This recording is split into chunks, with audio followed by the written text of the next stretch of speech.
BCS পরীক্ষার গণিত অংশটা জানি অনেকের জন্যই বেশ চাপের, আর তার মধ্যে সম্ভাবনার অধ্যায়টা তো আরও বেশি। পরীক্ষার হলের ওই টেনশনে অনেক সময় কিন্তু সহজ প্রশ্ন কঠিন লাগতে শুরু করে। আচ্ছা ভাবুন তো একবার, যদি এমন হয় যে এই কঠিন দেখতে প্রশ্নগুলোর পেছনে আসলে কয়েকটি সাধারণ কৌশলই লুকিয়ে আছে, এমন কিছু কৌশল যা জানলে সবচেয়ে কমন ভুলগুলো সহজেই এড়িয়ে যাওয়া যায়। চলুন আজকের এই বিশ্লেষণে আমরা ঠিক সেটাই খুঁজে বের করব। স্ক্রিনে দেখুন তো, ছক্কা, বল, মুদ্রা। বিগত বছরের এই প্রশ্নগুলোকে প্রথম দেখায় মনে হতে পারে এগুলো সম্পূর্ণ ভিন্ন ভিন্ন সমস্যা, তাই না? কিন্তু আজকের আলোচনার পর আপনারা দেখবেন যে এগুলো আসলে একই ধাঁধার এক একটা অংশ। চলেন এই প্রশ্নগুলোকে একটা পাজল হিসেবে দেখি আর একসাথে এর সমাধানের কৌশলগুলো শিখে ফেলি।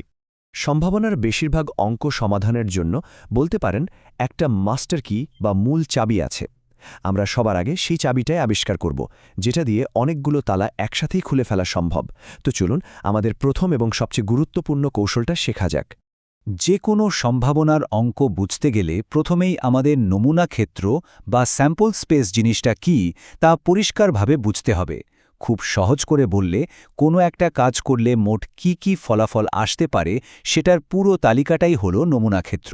যেমন ধরুন, একটা ছক্কা যদি আমরা গড়িয়ে দিই, তাহলে তো 1 থেকে 6 পর্যন্ত যে কোনো একটা সংখ্যা আসতে পারে, তাই না? তাহলে এখানে নমুনা ক্ষেত্র হল 1, 2, 3, 4, 5, 6, মানে মোট যা যা ঘটা সম্ভব। আর ঘটনা বা ইভেন্ট হল ওই যে মোট যা যা ঘটতে পারত সেখান থেকে আমরা আসলে কোনটা চাইছি, মানে আমাদের কাঙ্ক্ষিত ফলাফলটা কি। আগের উদাহরণটাই যদি ধরি, আমরা চাইলাম ছক্কায় 3 উঠবে, তাহলে আমাদের কাঙ্ক্ষিত ঘটনা হল শুধু 3। তার মানে নমুনা ক্ষেত্রের একটা অংশই হল ঘটনা। তো এই হচ্ছে সেই মাস্টার সূত্র। ইয়কিন করুন, সম্ভাবনার প্রায় 70 থেকে 80% অঙ্ক শুধু এই একটা সূত্র দিয়েই করে ফেলা সম্ভব। সূত্রটা একদম সহজ। আমরা যা চাই, অর্থাৎ আমাদের অনুকূল ফলাফল, সেটাকে ভাগ করতে হবে মোট যা কিছু ঘটা সম্ভব, অর্থাৎ মোট সম্ভাব্য ফলাফল দিয়ে।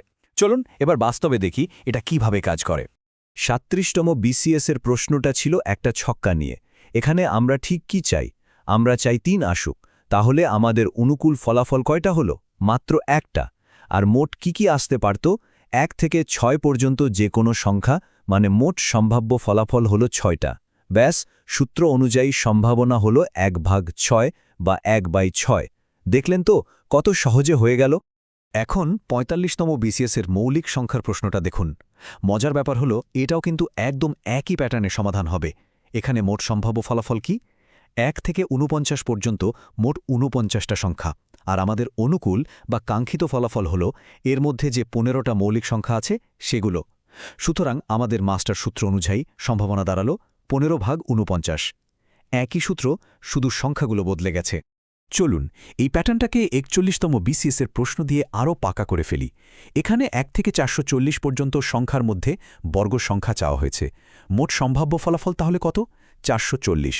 আর এর মধ্যে বর্গ সংখ্যা আছে 20টি, যেটা আমাদের অনুকূল ফলাফল। তাহলে সম্ভাবনা হল 20/440।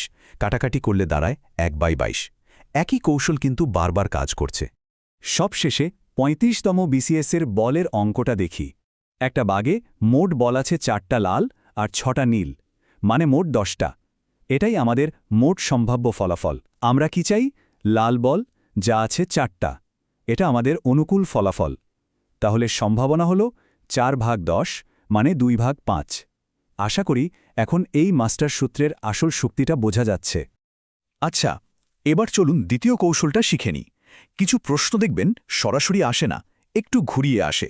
যেমন আপনাকে জিজ্ঞেস করা হলো কোনো কিছু না হওয়ার সম্ভাবনা কত। এই ধরনের প্রশ্নের জন্য একটা অসাধারণ শর্টকাট আছে, যেটাকে আমরা বলছি না এর নিয়ম বা দ্য নট রুল। এখানে দুটো ভিন্ন পরিস্থিতি খেয়াল করুন। একটাতে বলা হচ্ছে বল সাদা না হওয়ার কথা, আর একটাতে বলা হচ্ছে বৃষ্টি না হওয়ার কথা। দুটো ঘটনা কিন্তু সম্পূর্ণ আলাদা, কিন্তু এদের সমাধানের পেছনের যে যুক্তি সেটা একদম এক। আর এটাই হলো গণিতের সৌন্দর্য। একই কৌশল কত ভিন্ন ভিন্ন জায়গায় কাজে লাগে। এই হলো সেই কৌশলটা। কোনো ঘটনা না ঘটার সম্ভাবনা বের করতে চাইলে মোট সম্ভাবনা, অর্থাৎ 1 থেকে ওই ঘটনাটা ঘটার সম্ভাবনা বিয়োগ করে দিলেই চলে আসে। মনে রাখতে হবে, সম্ভাবনার জগতের সর্বোচ্চ মান হল 1, যেটা দিয়ে একটা নিশ্চিত ঘটনাকে বোঝানো হয়। তো মোট সম্ভাবনা থেকে হ্যাঁকে বাদ দিলেই তো না পাওয়া যায়, তাই না?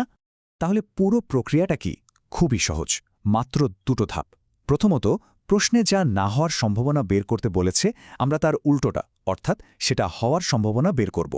দ্বিতীয় ধাপে ওই ফলাফলটাকে শুধু 1 থেকে বিয়োগ করে দেব। ব্যাস, উত্তর রেডি। পরীক্ষার চাপের মধ্যে মনে রাখার জন্য এটা খুবই কাজের একটা পদ্ধতি। এবার আমরা আমাদের পাজলের শেষ এবং সবচেয়ে মজাদার অংশে চলে এসেছি। অনেক পরীক্ষার্থী প্রশ্নে কমপক্ষে একটি বা অন্তত একটি এই শব্দগুলো দেখলেই একটু ঘাবড়ে যান। কিন্তু আমরা দেখব যে এটাও আসলে আমাদের একটু আগে শেখা কৌশলেরই একটা স্মার্ট ব্যবহার ছাড়া আর কিচ্ছু না। প্রশ্নটা হলো 3টি মুদ্রা নিক্ষেপ করলে অন্তত একটি হেড পড়ার সম্ভাবনা কত? অন্তত একটি হেড মানে কি? মানে একটা হেড পড়লেও হবে, দুটো পড়লেও হবে, আবার 3টাই হেড পড়লেও হবে। এখন এই সবগুলো আলাদা করে বের করে যোগ করাটা কিন্তু বেশ ঝামেলার, আর পরীক্ষার সময় এখানে ভুল হওয়ার চান্সও অনেক বেশি থাকে। এখানে আমাদের কৌশলটা কাজে লাগবে। এখানকার মূল পয়েন্টটা হচ্ছে কমপক্ষে একটি হেড, এই কথাটার আসল অর্থটা বোঝা। এর সবচেয়ে সহজ অর্থ হল হেডের সংখ্যা 0 হবে না। মানে আমরা শুধু সেই একটা মাত্র ফলাফল বাদ দেব যেখানে একটাও হেড নেই। ব্যাপারটা অনেক সহজ হয়ে গেল না? আর ঠিক এখানেই আমাদের পাজলের শেষ অংশটা মিলে যাচ্ছে। এই সমস্যাটাও আসলে আমাদের শেখা নায়ের নিয়মেরই একটা দারুণ প্রয়োগ। কমপক্ষে একটি হেড পাওয়ার সম্ভাবনা মানে হল মোট সম্ভাবনা, অর্থাৎ 1 থেকে একটিও হেড না পাওয়ার সম্ভাবনাকে বিয়োগ করা। আর একটিও হেড না পাওয়া মানে তো হলো সবগুলোতেই টেল আসা, যেটা সম্ভাবনা বের করা অনেক বেশি সহজ। তাহলে এতক্ষণের আলোচনায় আমরা সম্ভাবনার সমস্যার সমাধানের জন্য কিন্তু একটা কমপ্লিট টুলকিট তৈরি করে ফেলেছি। পরীক্ষার হলে যে কোনো প্রশ্ন দেখে যদি সঠিক টুলটা ব্যবহার করা যায় তাহলে সমাধান করাটা কোনো ব্যাপারই না। চলুন এক নজরে আমাদের পুরো টুলকিটটা আরেকবার দেখে নেওয়া যাক। এই টেবিলটা হলো আপনার কৌশলগুলোর একটা সারসংক্ষেপ। সহজ করে মনে রাখবেন, যখনই কোনো কিছুর সরাসরি সম্ভাবনা চাইবে ব্যবহার করুন মাস্টার সূত্র, যখনই কোনো কিছু না হওয়ার কথা বলবে ব্যবহার করুন নায়ের নিয়ম, আর প্রশ্নে কমপক্ষে একটি বা অন্তত একটি দেখলেই বুঝে নেবেন এটা আসলে নায়ের নিয়মেরই একটা বিশেষ ব্যবহার। এই কৌশলগুলো জানার পর এখন কি সম্ভাবনার অঙ্কগুলোকে আর আগের মতো ভয়ের কিছু মনে হচ্ছে? দেখুন, সঠিক কৌশল জানা থাকলে যে কোনো কঠিন বিষয় কিন্তু অনেক সহজ হয়ে যায়।